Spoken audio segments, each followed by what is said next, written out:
The events of episode 4 has the potential to change Bleach's future episodes in terms of the dynamics between the fights. Of course, in episode 4, we see all of the captain's Bankais being taken. This in the future sets up has tremendous potential to change the dynamic of all of the fights that we'll be seeing, which means, hey, we may be seeing some new Bankai. So let's break down the entire episode. Otherwise, this episode of Bleach was pretty good. We had a lot of really awesome fights between all of the captains and the Stern Ritter.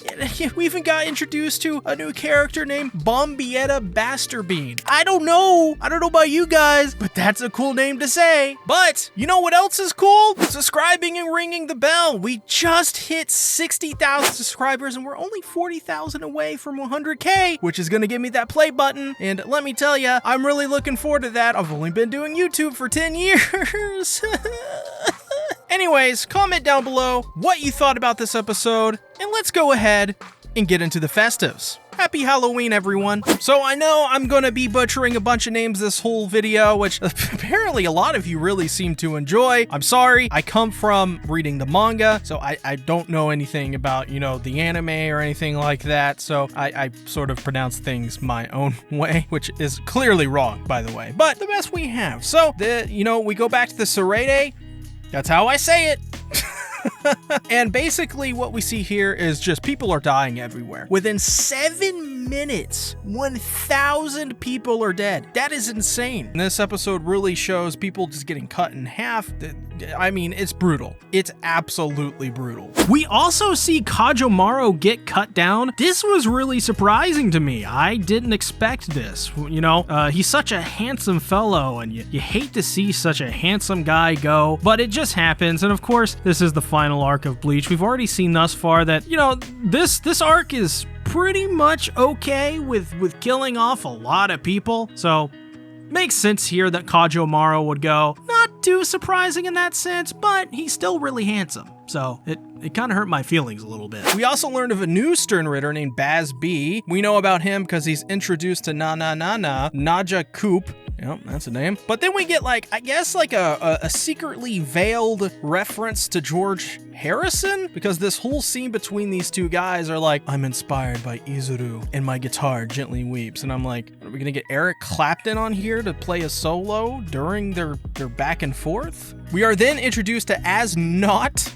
I think is how you pronounce that, or it's Uznut. And there's umlauts everywhere. Lots of people are just dying. We get a Bare. We get to see some of our classic characters once again animated. And then we're introduced to Bombietta Basterbean. Yep, she's basically an anime girl. She reminds me of Mei from Guilty Gear, interestingly enough. Guilty Gear Strive, that is. Very, very similar sort of looks. Sort of going on there. Maybe it's vibes, actually. But anyways, this entire scene is really well animated. I really enjoyed this fight because As Not, maybe that's how you pronounce it, pretty much blocks every single blow. So much so that, he kind of tanks all of their hits and, doesn't even get hurt at all.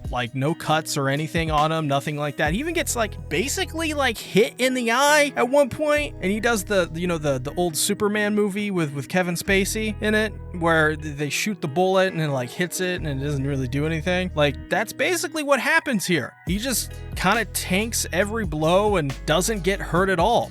Bombietta Basterbean cuts a dude in half as well. She's super powerful. She seems like just your basic offensive character. Nothing too flashy in that regard. As Not, I think, has a more interesting design and a more interesting ability, but Bombietta Basterbean has a cooler name. So, and she's, waifu, clearly. So I think we're gonna go with Bombietta, because, I'm not a simp. Future SeaTactics here, making an addendum. In the original version of this video, which yes, there was an original version of this video, I messed up and I interpreted a lot of things wrong, and I went back and I redid all my notes, rewatched the episode. This next scene is really freaking awesome. We have this, this whole scene was really, in my opinion, made by its animation and just the coolness of the fight itself. I think everybody can agree it's a really damn good fight in terms of the way it was animated and all of its animation and stuff like that. But the point of this scene really shows how basically, well,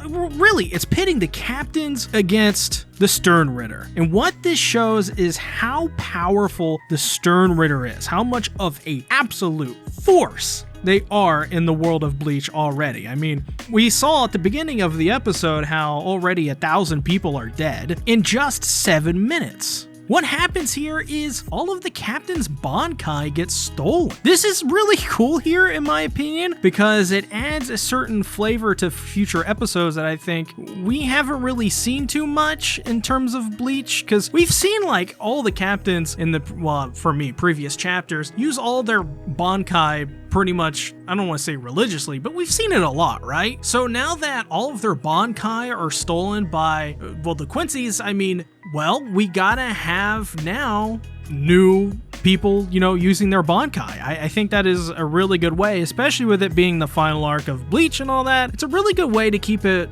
refreshed, and I really enjoyed that aspect about this fight, or at least the future potential it has. As for the fight itself, or the fights plural, really good stuff here. Like I said, it really makes a lot of sense. SeaTactics makes a lot of sense, right, buddy? And I think it's really interesting that we see Soifon use her Bankai. This is something we've definitely seen before. Of course, we've seen it plenty of times, but in one episode, we see her start a fight, and then by the end of it, we see her use her Bankai. That's pretty rare because her Bankai, she doesn't like to use it a lot because, of course, it's a giant Bankai that, you know, if it hits something, it's pretty much bound to, you know, kill whatever it hits, right? So it's super powerful, but the thing is people can see it and they'll move out of the way immediately. Either way, going back and rewatching it, yeah, this scene makes a lot more sense to me. And I mean, Byakuya, when he uses his Bankai, holy crap, you guys. That is some of the best looking Byakuya Bankai I've seen in a while. I mean, now, of course, they could later on, you know, get their Bankai back, but I think for now, having a series, or an arc rather, built around this idea of all their Bankai being stolen and they can't use it, and so you have to go to drastic measures for other characters to now use their Bankai, which means characters are now going to probably have new Bankai that we're never going to see, or that we've never seen rather. I think this is really ingenious. So Hitsugaya tells Rangiku to leave immediately to warn the others, and then she uses the Tentekura and she gets out of there. And I'm gonna be honest, big fan of Rangiku, emphasis on big, but yeah, no, it was really great seeing Rangiku again. Love her to death. Hitsugaya as well, amazing to see him. I love his voice actor in this, because once again, I've never seen the anime besides the first 12 episodes like dubbed about a year ago, and I really enjoy the casting in this arc of Bleach. I don't know if it's the same casting as before. I assume it is. It's just really good. I really enjoyed it. So basically, essentially, everybody gets slaughtered and defeated. That's pretty much, I mean, really, that's what this whole episode is about. Everybody gets beat down. That's about it. The bad guys won this episode. The good guys lost. So we see basically Akon, who I just love Akon. I love that name. Tells or calls Urahara to talk to Ichigo, and we see pretty much, you know, Urahara pretty much already knows what's going on. The guy is really powerful and really smart, so that doesn't surprise me. And then we see Ichigo and OP fighting, and OP really is no match for Ichigo pretty much. That's what this whole fight is about. They've really, after this episode, told the viewer that, hey, Ichigo is the guy of this arc. He is the only one to save the Soul Society and the Seirede. So that's I think that's a pretty cool plot point. You know, back against the walls, you can always count on Ichigo, and even Akon it seems to be very dependent on Ichigo this arc so far, at least from what we've seen this episode. But Ichigo is told to go to the Soul Society, so I'm thinking we're gonna get some really cool fights in the upcoming episode. Just saying. So Urahara tells the others that they need a metal plate from OP, so OP wakes up and kills Chad? Puts a freaking hole in Chad's side. Orihime and Nell, which, by the way, I know what you're saying. If you say, wow, I wish I was Nell, because, you know, Nell is like stuffed in between Orihime's boobs. I respect it. So the ability of Blut that Opie has, I think, is really interesting. It basically allows him to use Reishi throughout his entire body to give him just an overall really huge buff, and I really enjoy that. It allows him to get back up and basically, I guess, kill Chad. I'm gonna be honest.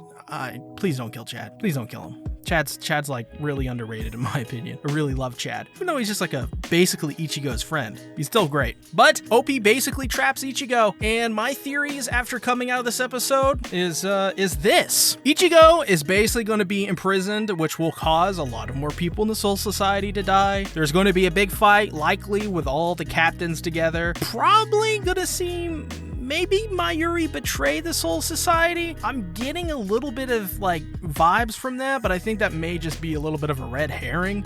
Zero Squad absolutely is going to interrupt sometime within the next couple episodes, and I think Urahara is going to fight. I think Urahara is going to beat down Opie. I think Urahara, once again, he is extremely powerful. He's kind of the bailout character in that regard, and he put a hole through Opie. So I think that I think that Urahara is a badass, and I would like to see him fight, and I think he's going to fight. I think he's going to interfere, and I think we're going to probably maybe see him fight Yahweh. That would be really interesting. If you enjoyed my video on Bleach, obviously be sure to drop a like on the video and comment down below what were your thoughts on this episode. What did you guys think about all of the Bankai being stolen from the captains, and how do you think that is going to change the dynamic of future fights in this arc of Bleach? But with that out of the way, please become a Patreon to get access to all of my exclusive content on One Piece 3 weeks early, including exclusive One Piece tier list videos, which I think would help you all out if you enjoy One Piece, but as well, it helps support the channel. So, thanks for watching, everybody. I'll see you for Chainsaw Man tomorrow. Thanks for watching. Bye-bye.